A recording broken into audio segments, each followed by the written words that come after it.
Hello, and welcome to another episode of Film Craic with myself, Nick, and himself. Bongo the Hingy. That's the one. And so you may remember, if you cast your mind back to our last episode, we talked about Yours World. Yours World! That's the one. And he's a man of mystery.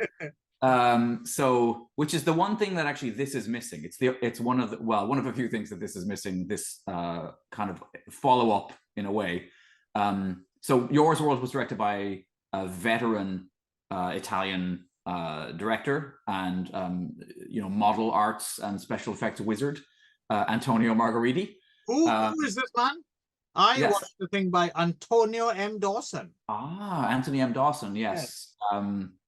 So yeah, he directed Yours World, which we talked about quite recently. And so a couple of years later, he comes back and does another kind of lengthy made-for-TV.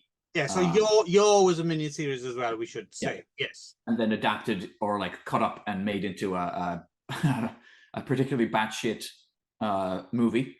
And then this wasn't, or was it maybe? This might have been cut up and made into a film for some territory. It was. We'll get to this, yeah. Because that's how I haven't seen. Stumbled across it.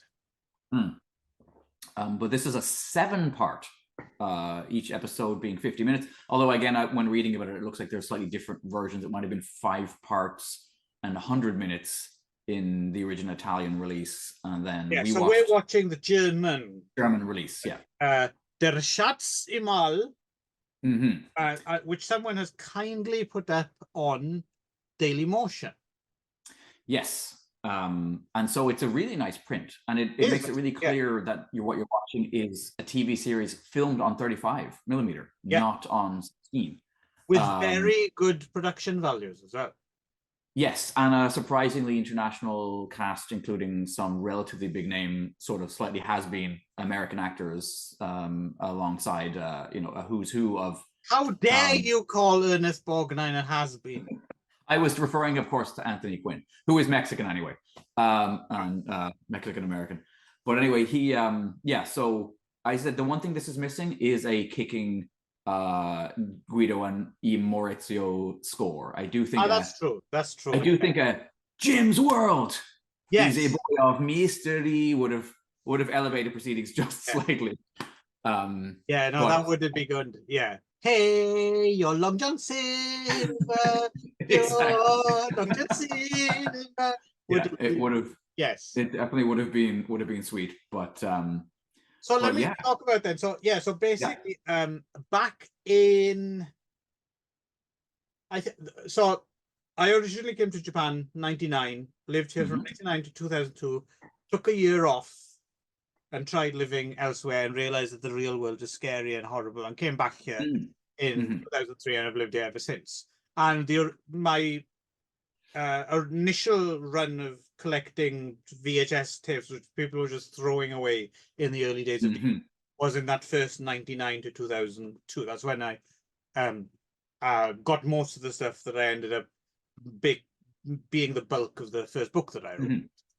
However, when I did come back in 2002, for a few years there were still some interesting things you could pick up, not to the extent of the years prior, but you could still find like really like out of the way basic second-hand stores that would have a small collection of dusty VHS. And in between the double tape copies of Titanic and Jerry Maguire, which were fucking everywhere, you would occasionally find, and I got so good at I could smell. This is the thing, I can't remember where it was.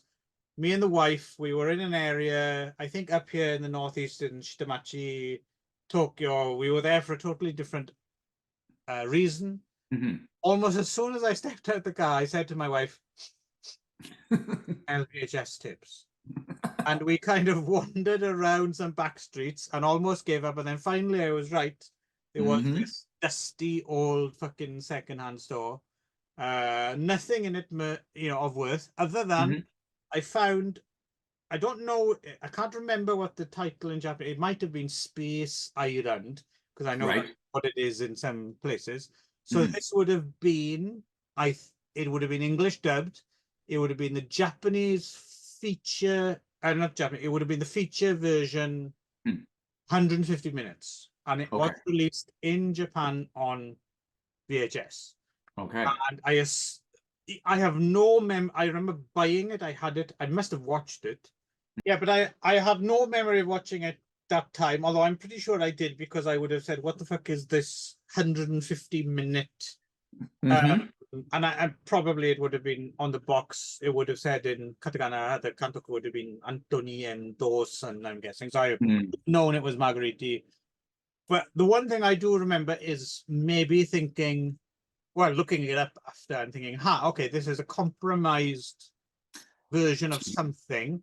And I suspect it might play better in its.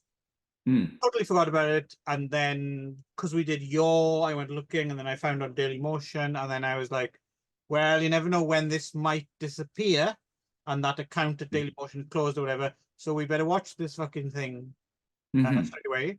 And yeah, we'll see what you think about it. But it turns out, from my point of view, I think my instincts were right. And this actually, in its entirety, plays pretty well. I was actually quite surprised how decent this is in general.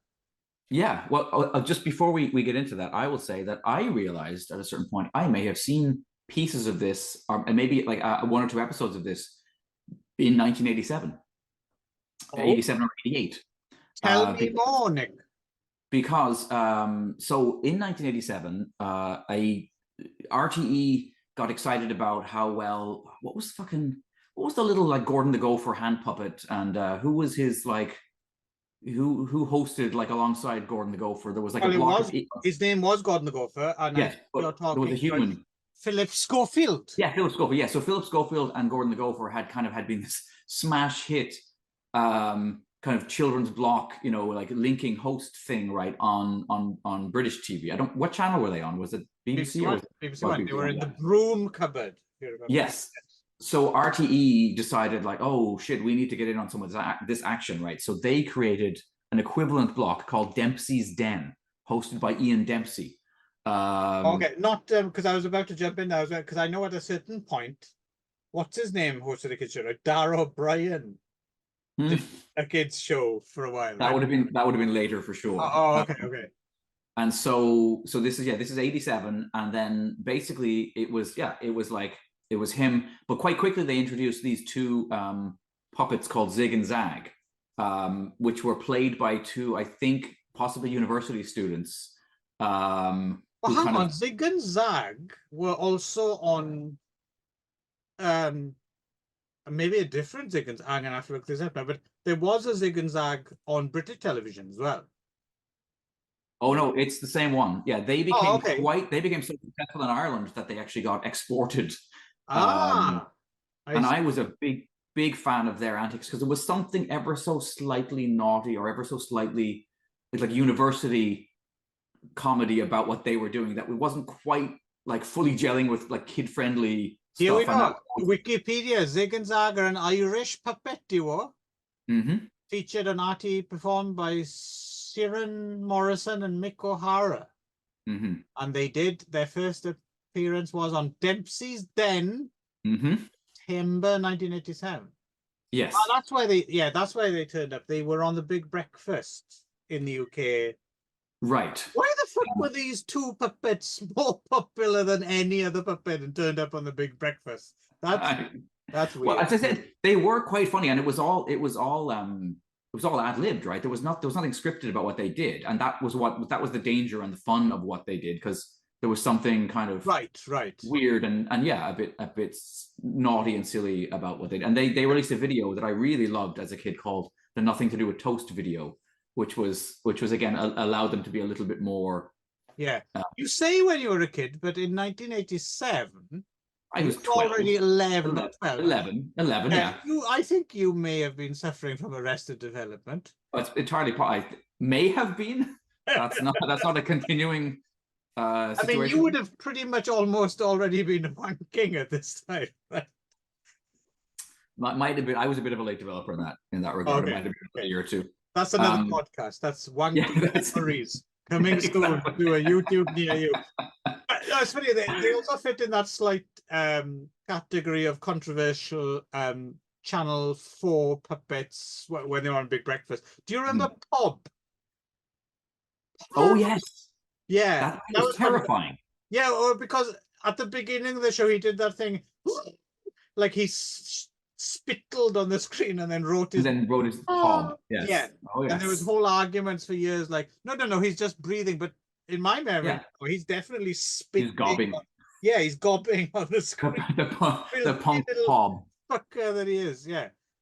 Oh yeah. Geez, he was terrifying. But anyway.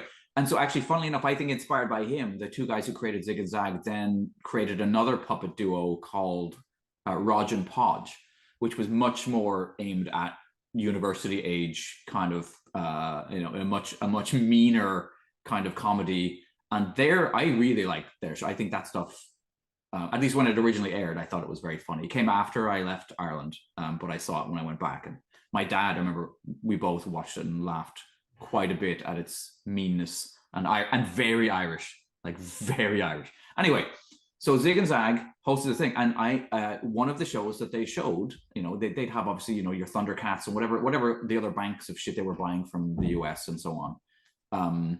But they had bought this, and so this aired on Irish television in 87, 88. I'm pretty sure I haven't done deep research, but I'm pretty sure that might have been unique to, I mean, I know it's not officially, but the UK at large, because I don't think this played British.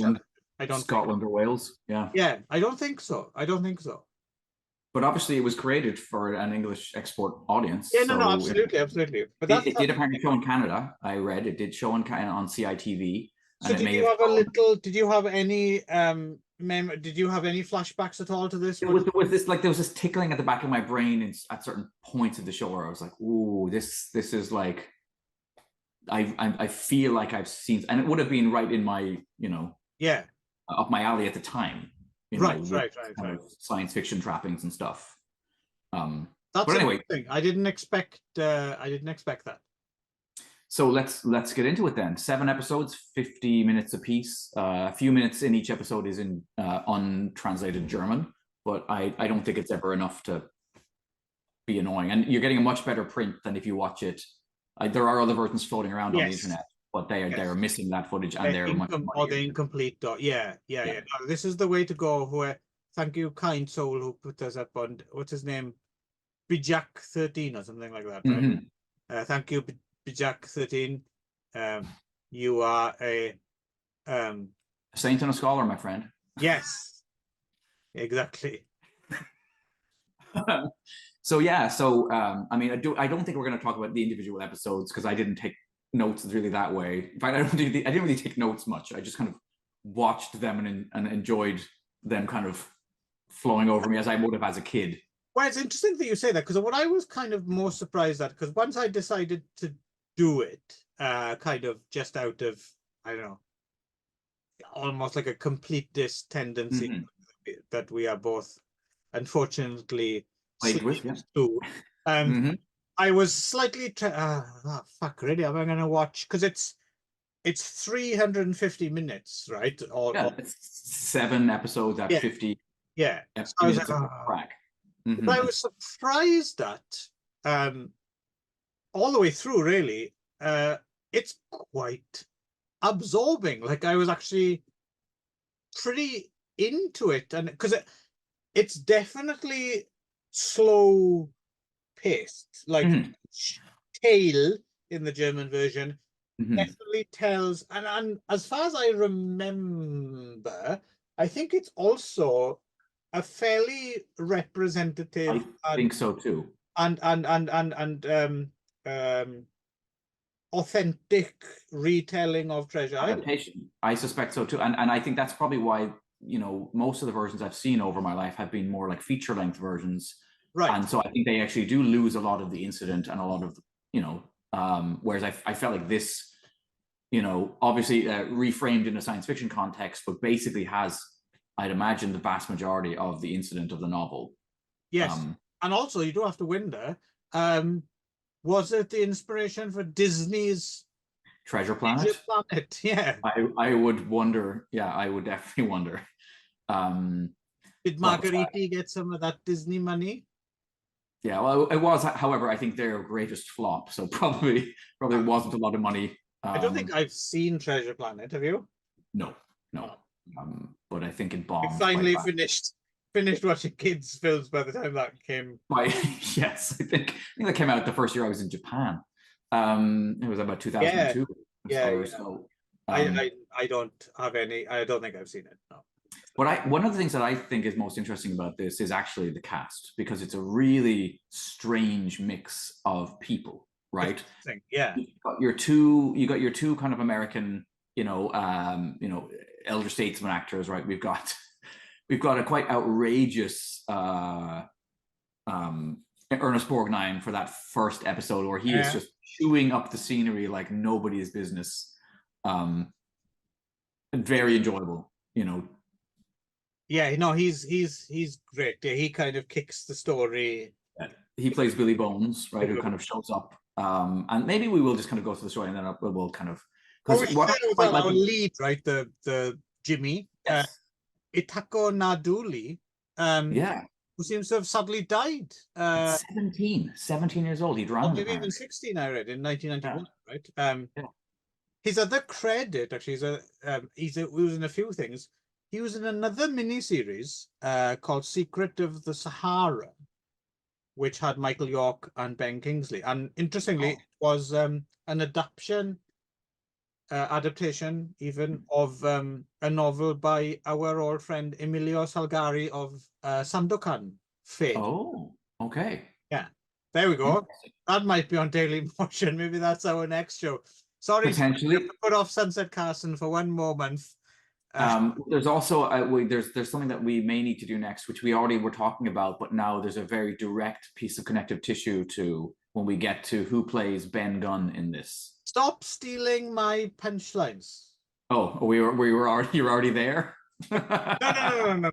Oh, sorry. Yes, you're connective tissue is not even a punchline, catchphrase. Sorry, I'm in my cups today. Oh yes. Well, did you notice? Yeah. Did you notice who plays our marooned madman, Ben Gunn? Well, I wrote the name down, but I have to admit he didn't jump out at me. I didn't recognize him. No. That's Andy Luoto, Brooklyn born, but lived most of his like adult life. Moved to Italy in his 20s, became a dubber, and then spun off into being an actor. He's the star of Super Andy, the ugly brother of Man. And not only the star, but also the writer and director of Grunt! Exclamation point. Right. 2 films we had already talked about doing very soon on this show. That is a double for sure. The only thing is, can we get copies of both of these? I have them both. And Grunt is fine because Grunt is nonsense. Prehistoric, yeah. Whereas, unfortunately, Super Andy is not. I mean, we'll have to watch it in Italian and just suffer. We've done it before. We'll do it again. Yes. But anyway, yeah. So that's. I assumed that was where we had to go next. It can't be any worse than what the fuck was his name? Piccolo the Pest or whatever. Oh yeah, Pierno the Pest. Yes.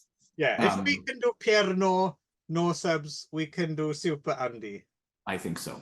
So anyway, so that first episode is quite beautiful because there's all these sections, I think, filmed in Sicily in that famous valley that Jen and I went to that has all of the Greek ruins in it. So you've got all these temple ruins, right? And then you get this kind of quite nice. I think it's now a UNESCO World Heritage Site, so they probably wouldn't let Ernest Borgnine drive a little red space car around in there these days.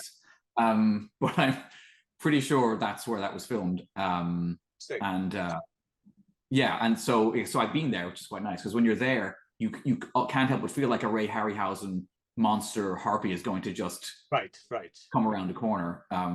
We should mention anyway, as well our other not until episode 2, I guess. Our Long John Silver, yes, is Anthony Quinn. Anthony Quinn, who actually really a fantastic bit of casting for Long John. It is, and apparently he hadn't worked in a few years, possibly by choice. So this drew him back to acting, and I feel like he really gives a shit. Like I really felt like he's giving a very committed. I almost wonder if he was like, yes, I've always wanted to play Long John Silver, and now I'm going to come back to acting to do this. Right. Yeah, he's very good. We've also got the Milk Tray Man, David Warbeck. Yep. Who, it's funny, in this, I really saw it. I really saw that he was a shortlist actor for James Bond for some reason. Right. Because he sounds a bit like an Australian Roger Moore. There's something about his, being, and somehow less stiff. I think he would have been probably a pretty decent Bond I think so. When he was younger. So. Well, I suppose the Milk Tray Man is the closest he got to being Bond, right? All because the lady loves. That's why we put up with breaking and entering. Exactly. It's all because the lady loves Milk Tray. I've never got away with it. The amount of women's house I've broken into with a box of chocolates, and they've said, "Get the fuck out! I'm calling the police." And I'm like, "What? Is it because I don't look like David Warbeck?" I wore a suit for this, for God's sakes. According to Alan Jones as well, David Warbeck, host of some fantastic orgies. Like apparently the orgies he had at his apartment were the talk of the town. And obviously best known to most Eurotrash fans as the star of The Beyond and a couple of clearly other The Last Hunter, which is also Anthony M. Dawson, right? Which I saw on a big screen at the Eurofest. Nice. Kind of interesting. I've always liked. I haven't seen that. So like a fun rip-off of Apocalypse Now and all sorts of things. But also, so well, let's do this since we're on the cast then. So you got David Warbeck, sure. You got Philippe Leroy. Yes, who we recently, you and I have seen recently in a couple of Alberto Lenzi crime films, and he's having a good time chewing the scenery as a very foppish squire, right? He's our rich guy who's kind of So this is an Italian West German production, as well, we should say, and this brings in someone who slowly became a bit of a favorite of mine, and we saw him in World on a Wire. Well, because he's in a shit ton of Fassbinder films, right? So it's quite weird to see. Klaus Lovitch, but he's great, isn't he? He's got a real presence. Like he's a great actor. He's great in all the Fassbinder films I've seen him in, and here he's awesomely like po-faced and kind of strict and Germanic looking. Biagio Paligro is our blind Pew, quite scary, fucking terrifying. That's what was tickling at the back more than anything else. When I was like, oh shit, I think I was terrified by this as a child. If you'd have seen Blind Pew as a kid, that would have been filed in that white head man from The Boy from Space and with the white and exactly. Is it Renato del Carmine? Carmine, yes. Our drunken engineer, he's good. Yeah, he's good. Giovanni Lombardo Radice, John Morgan. Great. John Morgan, that was really a children's television program featuring John Morgan being his usual skeevy, sketchy, scary self too. Yes, Hal, as is now known, Yamanuchi, Sal Borges, and the one that just tickled me. I'm retarded. There's something wrong with me. But I was just so pleased when Bobby Rhodes of Demons fame, and I know he's Italian. I don't care. I just assume he's got African American pimp voice. 1985. That's how he talks. Yes. I'm always so pleased to see. In this one, he does. Was that him doing his own dubbing in this? Because he does sound Italian, but also like he's still channeling kind of his. Yeah, he certainly didn't sound like he did in Deepens. No. He kept hoping he was going to start shouting "smash everything." Um, but yes, he's sadly he's only in the first 2 episodes because his character gets offed in the second episode. But he is great. Always good to see him. I don't know what it is. It's funny. I wonder, is it just because he got that role in Demons and therefore all fanboys all over the world cream their jeans, or I think he does have a pretty good presence. I think he's pretty good. Yeah, there's something. I tell you what, it's a bit like the closest I can think of. It's a bit like Fred Williamson when Fred Williamson is less heroic in a more hero kind of role. He's got that vibe about him. Yes. Yeah. Mm-hmm. Yeah, that kind of more Fred Williamson in those what the hell, like the Black Caesar kind of, where he plays a exactly. Yeah. Not less so than Black Cobra. Yes, exactly. See previous episodes for details. Yes.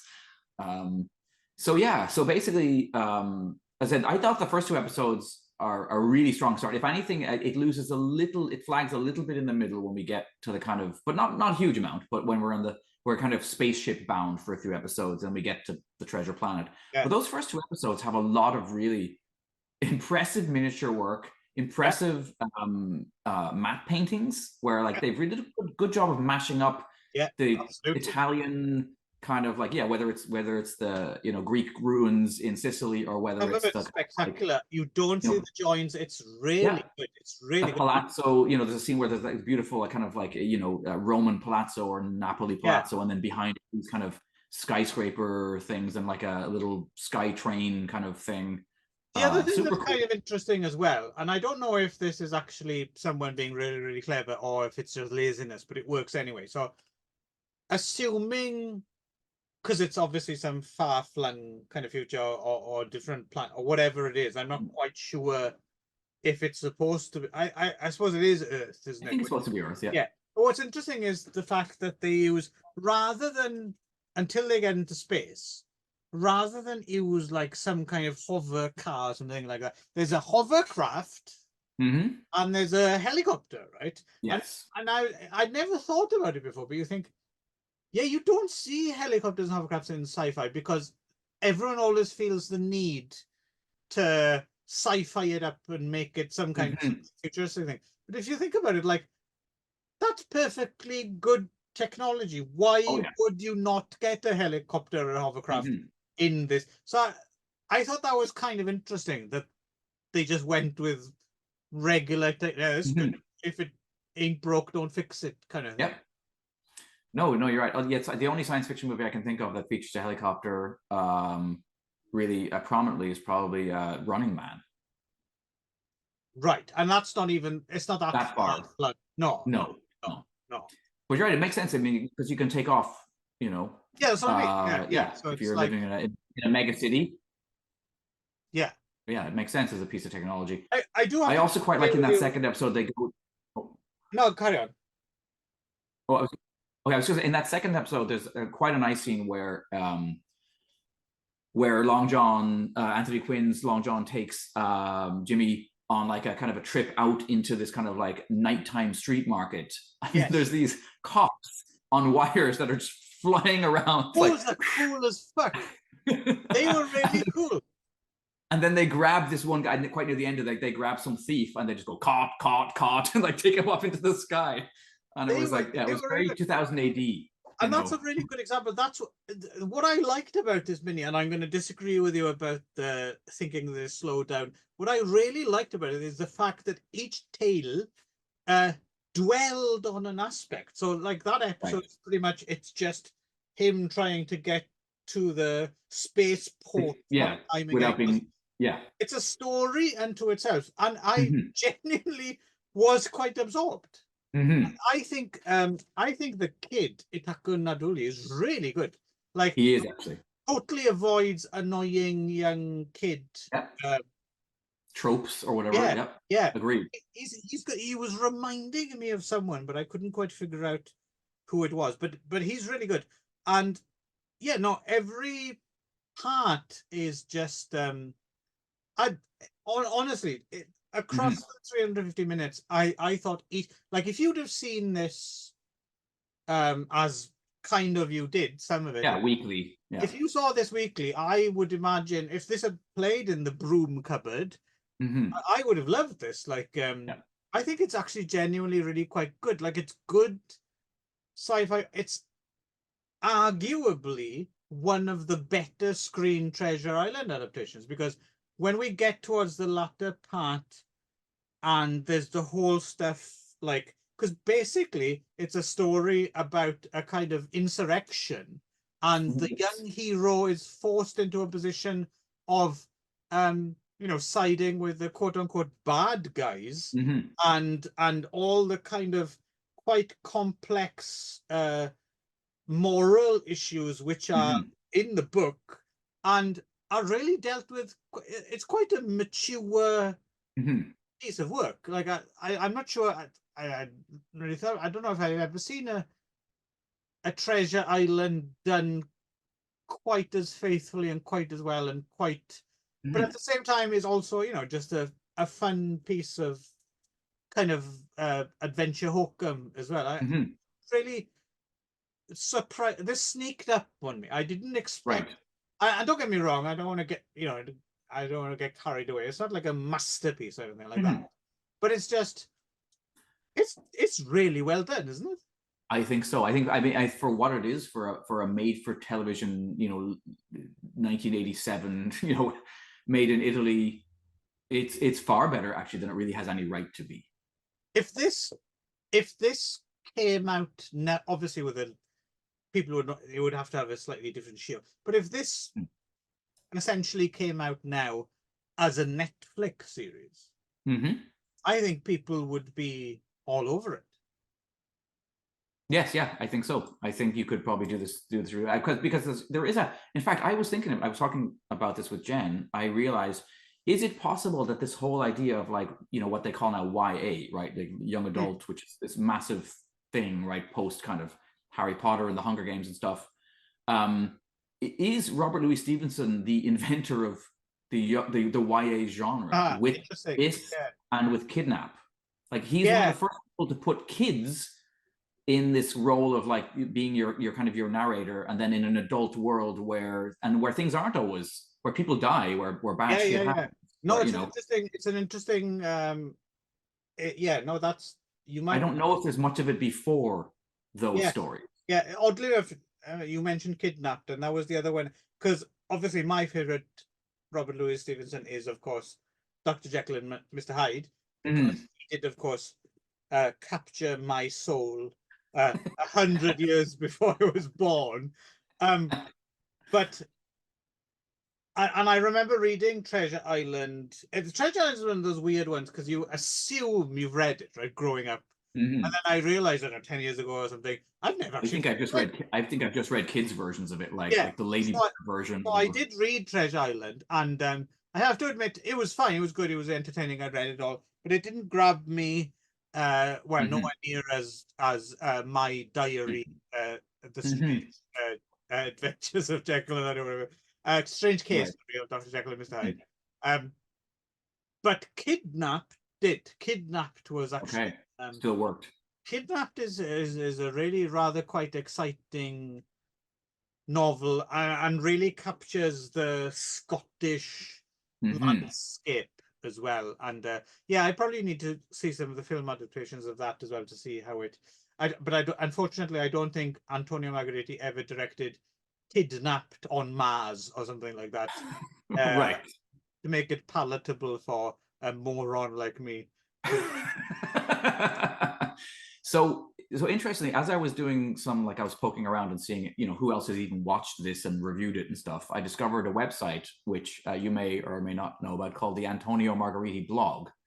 This one, no. By a guy called Adrian Smith, who I think is not the guitarist from Iron Maiden. Okay.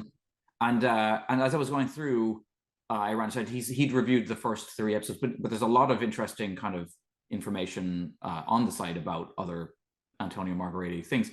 But funnily enough, when I was reading his review of The Humanoid with Richard Keele. Yes. I love and The Humanoid. I know you do, because guess whose review is quoted in its entirety inside his review? Fuck Is off. yours. Really? Yes. Yep. Oh, okay. With a name drop to obviously to you and to the book. Oh, I had no idea about this. I'm gonna have to look this up. The Antonio Margheriti blog. Yes, yeah. Okay. Adrian Smith. So yeah, in his collection Spine Grinder, the movies that most critics won't write about, 2013 Head Press London, Clive writes. That's me. Yes, and then your entire review is then Oh quoted. wow. Okay. Interesting. So yeah, you might want to check that out. But anyway, his site's a good source But of clearly information. he has excellent taste. I mean, well, obviously, yes. he owns the Spine Grinder book. So there you go. That's interesting. I might try and drop him a line Yeah. and send him a link to this actually. And then, yeah.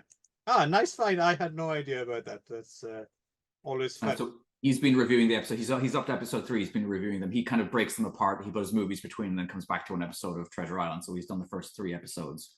And they're good reviews. That's worth doing. I think when I write my written review, I think I will get into slightly more detail because it is, because for instance, there's like a whole episode where they find a wreck of a cargo ship which they go out, and I was like, my God, I'm getting strong life force vibes.